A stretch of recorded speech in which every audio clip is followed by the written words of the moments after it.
Well, welcome. I'm joined by Jose Garrido and Molly Stevens, and you both are the MRS Spring 2014 meeting co-chairs. Thank you so much for talking with me today. A wonderful 2014 meeting and so many things to talk about. Primarily the technical sessions seem to be the heart of the meeting. Molly, why don't you focus on that and tell me some of the things from this week? Well, as usual at Spring MRS, there's been absolutely tons going on. It's obviously a huge meeting. The way we focused it this year, and the way they've done it in many previous years as well, is to essentially have different topics within the meeting, really important focused topics. And all of us as meeting chairs actually come from very different backgrounds in science and different scientific areas of expertise. So I guess we've probably all had our favorite bits of the meeting coming together. And myself, I'm more from a biomaterials background, so I've been really focusing on the biomaterials and the nanomaterials and the bioelectronics bits of the program. And Jose, how about for you, your focus on this week?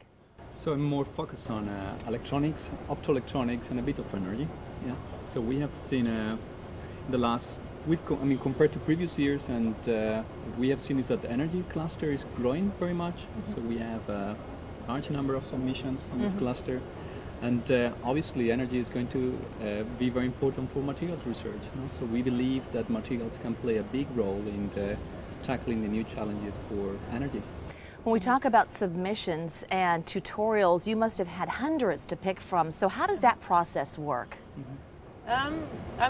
It's a balance, right? It's about getting the program balanced. One thing I think that we've all noticed MRS is really good at is trying to be very fair, actually, in terms of how balanced the program is, and so making sure there's good submissions from around the globe, so it's a very representative snapshot of what's going on within materials research, and obviously you pick the best proposals. The best of the best each year.